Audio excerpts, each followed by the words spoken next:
kalau ada orang meninggal itu ada burung gagak, sebab katanya burung gagak itu kan macam makan bangkai kan, so dia macam dah boleh cium bau badan orang yang nak meninggal itu. Oke, begitu juga dengan saya akan tunjukkan kamu fakta unik yang keempat, yaitu kasino atau tempat perjudian dekat Malaysia ini dilegalkan ya guys.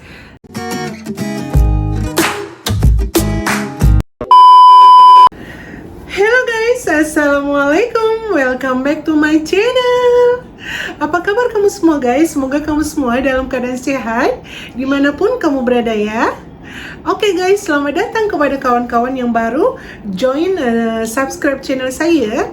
Oke, untuk vlog kali ini saya nak sharekan fakta unik atau fakta unik yang saya dapatkan selama tinggal di Malaysia ini. Apa-apa saja fakta unik yang saya dapatkan dekat Malaysia ini. Oke, untuk kamu tetap stay tune terus ya guys di vlog saya, di video saya ini. Minta tolong jangan di skip. Oke, tetap stay tune guys. Oke guys, kembali lagi dari fakta unik Malaysia ini yang saya nak sharekan kepada kamu semua. Bukan niat untuk menjelekkan Malaysia ya, tapi fakta unik ini sangatlah beza ya, sangatlah beda dengan fakta yang ada dekat Indonesia. Oleh sebab itu saya nak sharekan kepada kamu semua. Oke, sebelum saya nak sharekan ini guys, saya minta tolong support dari kamu ya guys untuk like, komen dan subscribe ya. Oke, tanpa membuang masa lagi, saya nak sharekan yang pertama, satu fakta unik tentang Malaysia, yaitu dari sekolahnya. Kenapa saya cakap dari sekolahnya? Dari mulai kelas 1 SD atau dari mulai tahun pertama,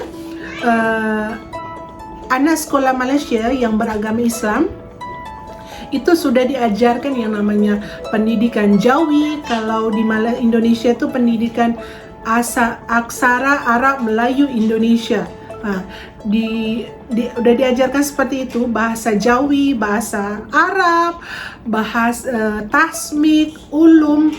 Itu sangat menurut saya itu sangatlah bagus sangat. So dari awal darjah 1 tu atau tahun 1 atau kelas 1 SD sudah diajarkan yang namanya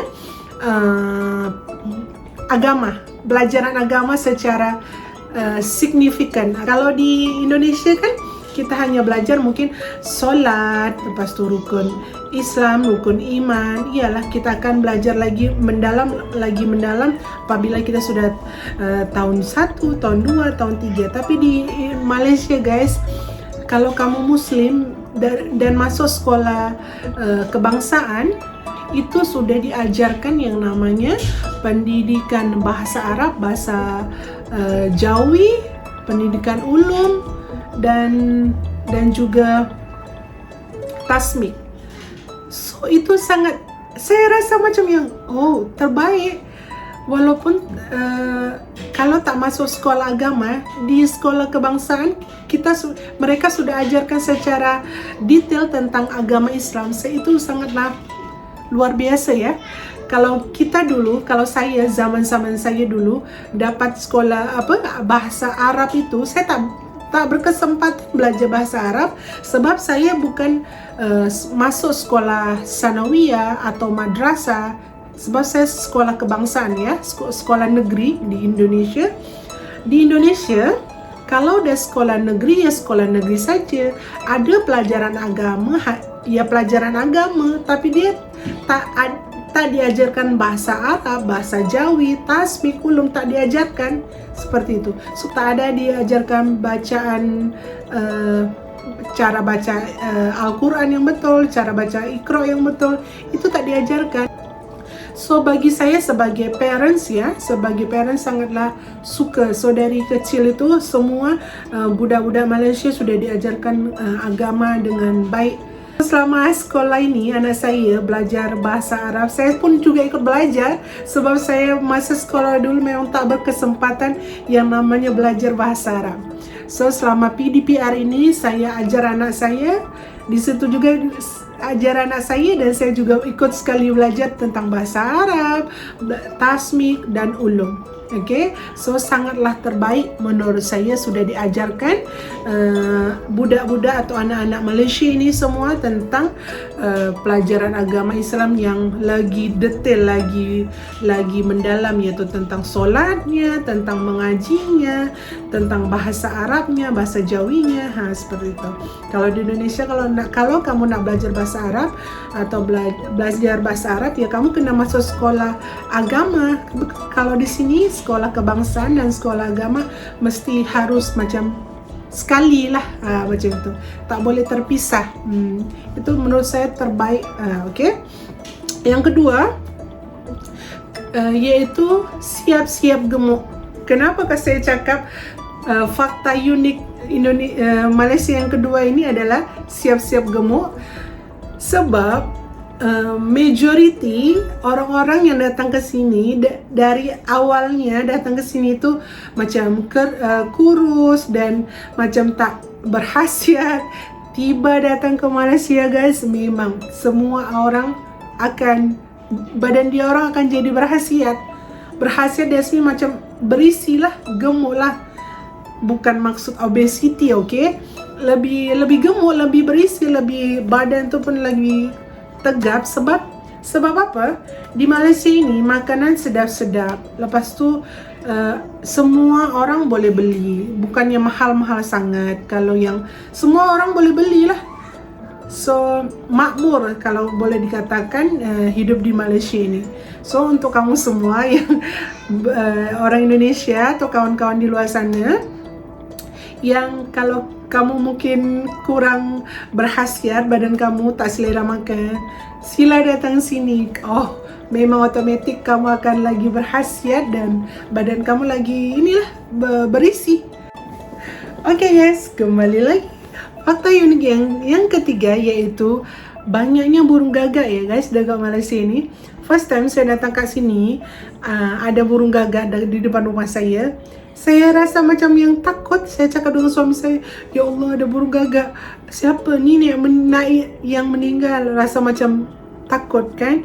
Sebab saya tak tahu. Lepas tu kata suami saya, kenapa cakap macam tu?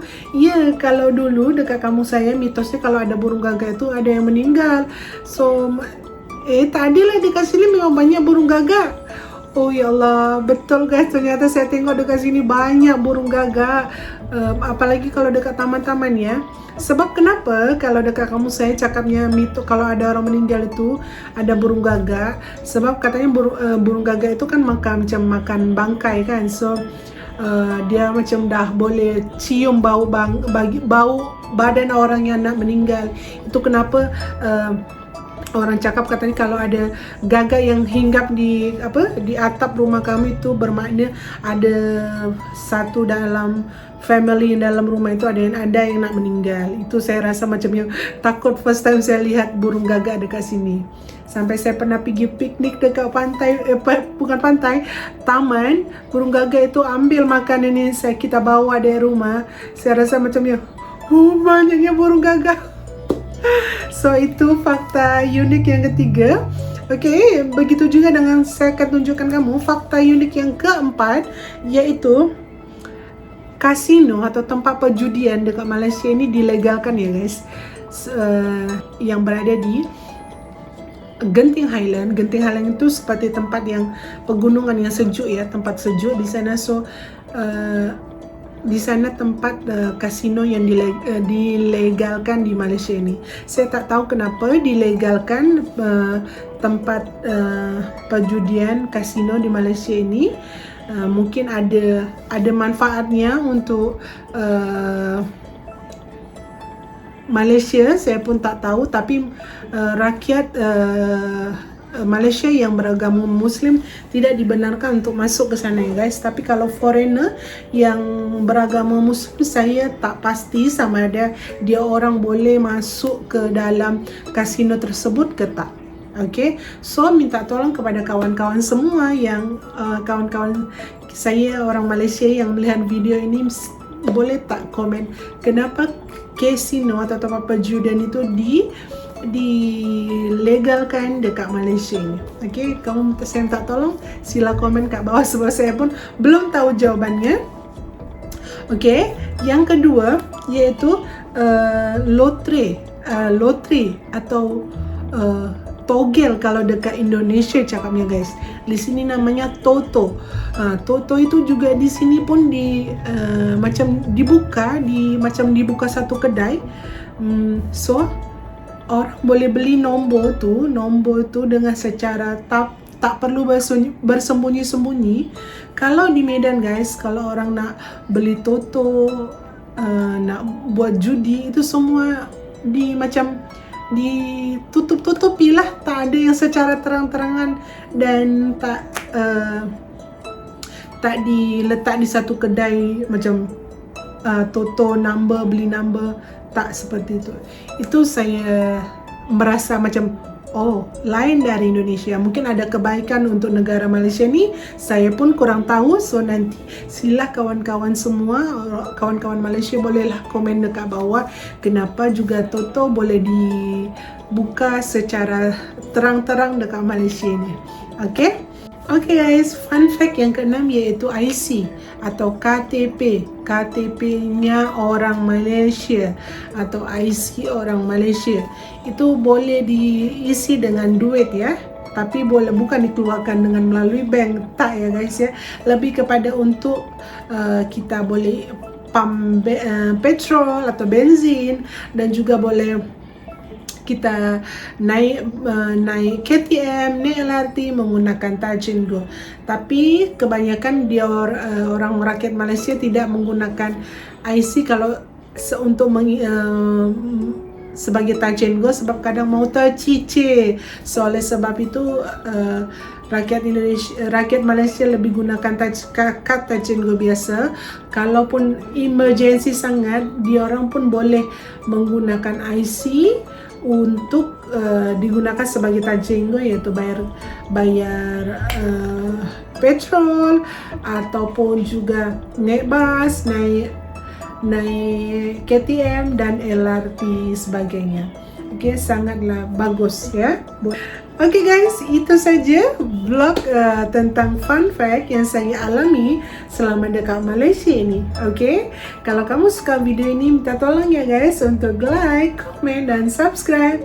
Okay, thank you so much for watching ya guys. Always stay happy and stay positive ya guys. Bye bye. See you in the next video inshallah. Assalamualaikum guys.